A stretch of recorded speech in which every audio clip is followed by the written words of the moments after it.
Good morning, guys. Myself Sandeep Kumar Reddy from Ingenious Competitive Training Academy.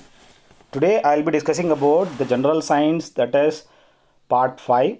Please check my playlist. You'll find all the parts which are very useful for all competitive examinations. As you can see, it is benefited for SSC, railway exams, and all defense examinations. So let us see what we have in our slides. The property of metals by which they can be beaten into thin sheets is called as. Please remember, there are two things: malleability, ductility. Malleability, as you can see the hammer here, that is one thing. The metal has been changed into a shape. So as you can see, the thin sheet also, gold is the most malleable metal. So this can be drawn into various forms of malleability type.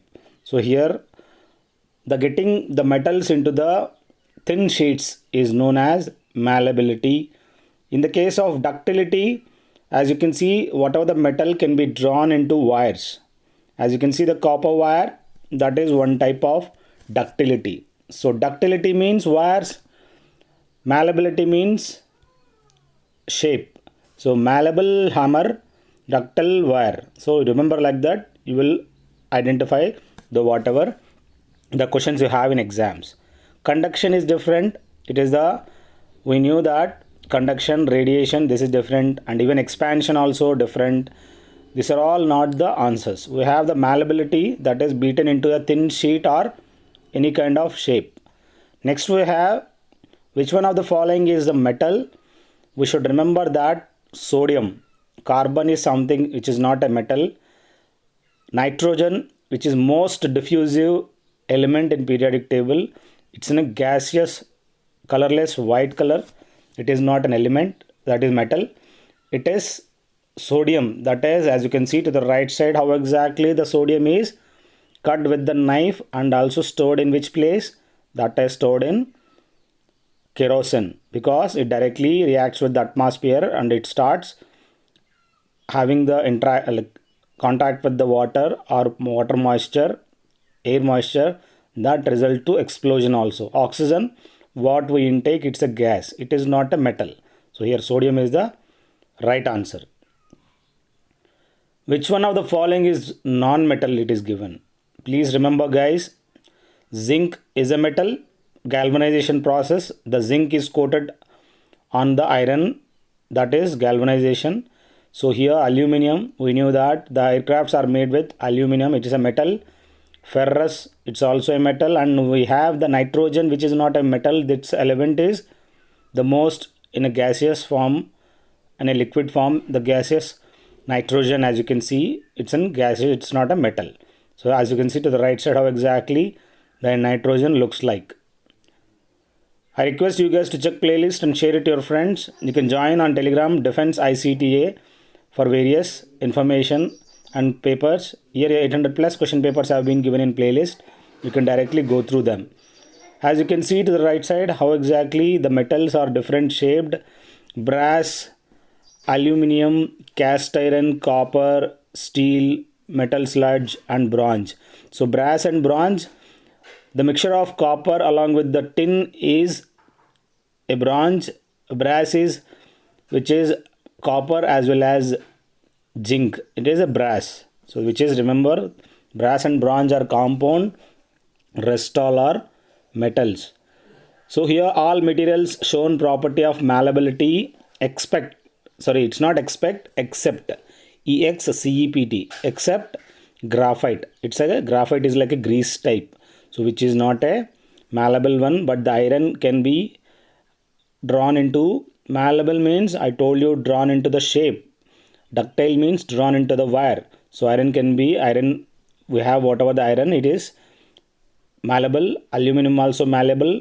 Silver is also a malleable, but not the graphite. Graphite is like a greasy structure.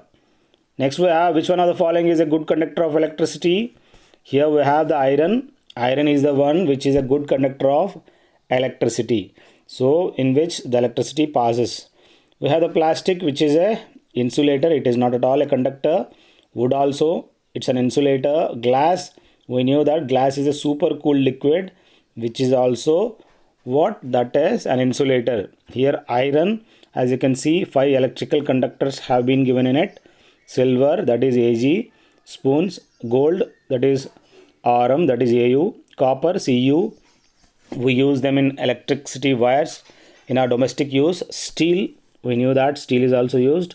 Seawater, that is also a good conductor, not the distilled water. Distilled water is an insulator. As you can see, rubber, glass, oil, diamond and dry wood. These are all 5 electrical insulators. If it is given as wet wood can be the conductor but not dry wood. Please remember, this is also one important question. So here, which is a good conductor of electricity? That is iron. Next we have the property of metal by which it can be drawn into wires. I told you already, that is ductility. Conductivity is different. That is not thing. Decorating is also wrong. And malleability, as you can see, I told already, it's in shape. So many metals can be drawn into wires. This property is known as ductility. So this is the way how you spells. Next we have the metals that produce ringing sound are said to be. So please remember, whatever the metals, as you can see, drummers who have this, these are all sonorous metals. So these are one thing you have to remember. This means they produce a ringing sound when hit. This property allows it to be used for making bells as well as all these electric bells and for the drummers. This is one type of, they are all sonorous, which produces ringing sounds. This is one thing you have to remember. Next we have, which metal is found in liquid state at room temperature? This is one thing very important. Hg, that is mercury, which is a metal and it's a liquid in the room temperature. As you can see to the right side how exactly this mercury is used in all thermometers. The only metal that is liquid at the room temperature is mercury, while the only non-metal is asking again, non-metal that is liquid at the room temperature is bromine. That is red bromine, which is a non-metal and liquid at the room temperature. Here ferrous and zinc, they are all metals. Aluminum also metal, but it's in a shape of metal shape, not the liquid type. Now we have the solution of ash of magnesium ribbon.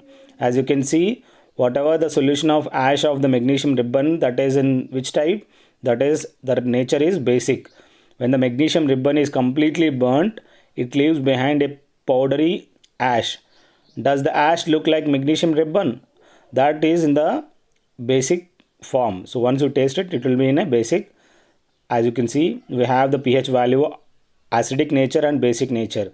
Below 7, whatever is from 0 to 7, it is acidic, and we have from 7 is a neutral, and 7 and above to up to 14 is the basic nature. Here, as you can see, the solution of ash of magnesium ribbon is of basic nature. Now we have the final question. What is the product when sulfur reacts with oxygen?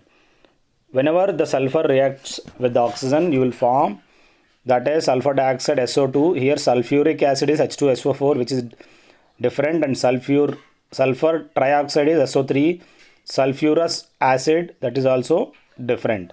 So here, whenever the sulfur reacts with the oxygen, it forms sulfur dioxide, that is SO2.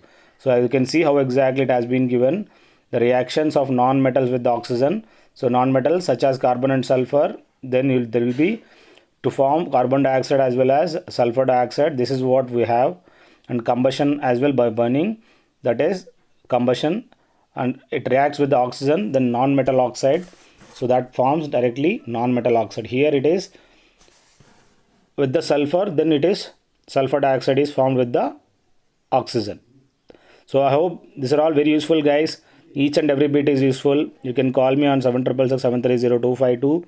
2100 PDF of GK and GS. If you are interested to take that print, you can take the print of 12 pages. Very nice, which I have combined from various sources. Thank you guys. Have a good day. Have a great life.